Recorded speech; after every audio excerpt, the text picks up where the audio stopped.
Bonjour, cette vidéo a pour objet de vous accompagner étape par étape pour utiliser le portail famille que nous avons mis à votre disposition. Tout d'abord, pour accéder à ce portail famille, connectez-vous au site internet de la mairie.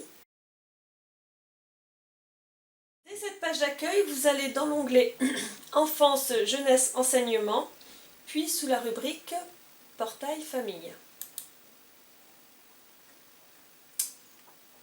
Cliquez donc sur le portail famille.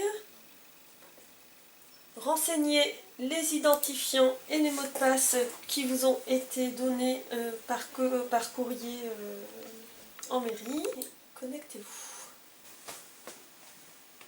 Donc vous arrivez sur votre page d'accueil. La première chose à faire est de renseigner les informations concernant votre compte, le compte famille. Donc vous cliquez dans la barre du haut sur l'icône Mon compte. Vous arrivez donc sur cette page où vous pouvez trouver sur l'onglet de gauche les informations concernant le responsable, les informations concernant le conjoint, les informations fiscales, les informations CAF et enfin les coordonnées bancaires. Donc sur cet écran, il convient de renseigner les informations obligatoires suivantes: la civilité, le nom, le prénom, la qualité, vous pouvez sélectionner, l'adresse, le code postal, la ville, le numéro de portable ou à défaut un numéro de domicile et l'adresse mail pour faciliter les contacts avec nos services. Vous n'oubliez pas d'enregistrer. Donc quand vous enregistrez, vous effectuez en fait une demande de modification qui va parvenir à nos services. Cette demande est listée ici. Une fois que la demande est validée par nos services, elle disparaîtra. Donc nous allons passer aux informations conjoints. Par conjoint, on entend l'autre responsable de l'enfant, le père ou la mère. Donc il convient de faire les mêmes démarches, le nom, le prénom, la situation éventuellement, l'adresse obligatoirement, code postal, ville, un numéro de téléphone et l'email. Vous enregistrez également vos informations. Donc si votre conjoint n'est pas le responsable de l'enfant, cette page n'est pas à remplir. Concernant les informations fiscales, ces informations ne sont pas nécessaires pour la commune d'Erquingues-Gemlis, donc il convient de ne pas les remplir. Donc je fais un retour. Les informations CAF. Donc pour y accéder, nous cliquons. La seule zone à remplir est le numéro CAF qui est indiqué ici. Donc il convient de renseigner votre numéro allocataire donc, que vous avez eu via vos courriers de la CAF. Si vous n'avez pas de numéro allocataire, veuillez vous rapprocher de la CAF d'Armentières, de l'antenne d'Armentières. Donc ce papier coordonnées bancaires n'est à renseigner uniquement si vous optez pour le règlement par prélèvement automatique. Si vous optez pour un paiement par carte bancaire, vous devrez vous-même renseigner vos coordonnées bancaires à chaque fois que vous allez effectuer un paiement en ligne. L'intérêt du prélèvement automatique, c'est qu'une fois que vous avez fait vos réservations en ligne, vous n'avez plus à retourner sur le site pour vérifier, pour voir votre facture et pour payer la facture. Sachez quand même que le paiement en ligne ne se fait pas à la réservation. Il se fait entre le 5 et le 20 du mois pour le périscolaire, une fois que nous avons généré toutes les factures. Donc ça vous oblige en paiement en ligne de retourner au moins 2 fois sur le portail. Le prélèvement, lui, ne nécessite plus aucune démarche à part les réservations pour votre enfant. Donc après avoir rempli la fiche famille, nous allons créer les fiches enfants. Donc nous allons remplir les fiches par enfant. Donc sur la page d'accueil, quand vous cliquez sur mes enfants, vous avez la synthèse des enfants. Donc ici nous avons un seul enfant scolarisé, à savoir que tous les enfants scolarisés dans les écoles de la commune ont déjà été enregistrés. Au niveau du nom, du prénom, de la date de naissance, de l'école d'accueil et de la classe. Donc vous n'avez plus à renseigner ces informations-là. Donc, si vous voulez ajouter un enfant qui n'est pas encore scolarisé, mais que vous souhaitez mettre à jour votre fiche, vous pouvez cliquer ici et renseigner les éléments qui vous sont demandés. Vous n'oubliez pas d'enregistrer.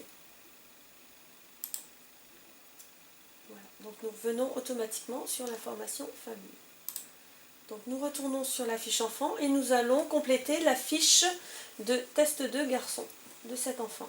Donc, si vous cliquez dessus, vous allez voir apparaître sur la gauche les demandes d'autorisation, les données complémentaires, les données sanitaires et insertion photo que nous n'utiliserons pas. Donc, cette démarche se fait par enfant. Les autorisations. Vous pourrez indiquer sur cet écran la liste des personnes que vous autorisez à reprendre l'enfant.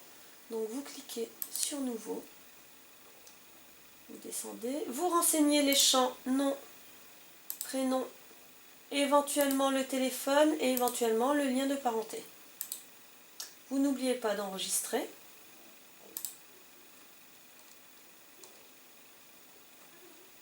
Vous pouvez rajouter une seconde personne, vous faites la même démarche. Donc nous allons ajouter une personne autorisée à reprendre l'enfant. Vous nommez nom, prénom de la personne, éventuellement un numéro de téléphone et un lien de parenté. Vous n'oubliez pas d'enregistrer et cette demande, puisqu'elle va être validée ou non par nos services, va apparaître ici. Une fois qu'elle sera validée par nos services, la fiche enfant sera mise à jour. Nous allons faire de même pour les données complémentaires concernant votre enfant. Donc ça, c'est la fiche initiale de votre enfant. Vous allez obligatoirement vérifier le nom et le prénom qui sont déjà normalement pré-remplis, ainsi que la date de naissance. Vous pouvez rajouter le lieu de naissance et ici, vous devez rajouter le sexe de l'enfant, l'hospitalisation en cas d'urgence. Sachez quand même que de toute façon, en cas d'urgence, ce sont les pompiers et les médecins qui prennent les décisions et pas nous. L'autorisation pour votre enfant de partir seul ou non. Si vous ne cochez pas oui, votre enfant ne sera pas autorisé à partir seul. Là, c'est facultatif, si vous souhaitez préciser qu'il porte des lunettes, un appareil auditif. L'autorisation de prise de photos, nous vous conseillons vivement de mettre oui, sinon vous serez amené à être appelé régulièrement pour toute diffusion de l'image de votre enfant. En sachant que ce sont souvent des photos de groupe et non des photos individuelles que nous allons éventuellement mettre en ligne ou insérer dans des supports de communication de la ville exclusivement. Voilà, donc n'oubliez pas d'enregistrer ces informations qui ne seront pas encore mises à jour ici puisqu'elles apparaissent là et une fois validées par nos services, elles seront mises à jour dans votre fiche enfant. La dernière chose à renseigner, ce sont les données sanitaires. Là, cette année, donc jusqu'à maintenant, nous travaillons avec une fiche sanitaire. À partir de l'an prochain, il n'y en aura plus.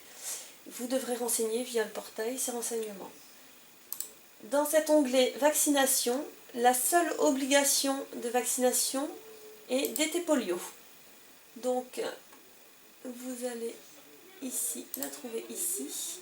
Vous devez obligatoirement indiquer le dernier appel de DT polio.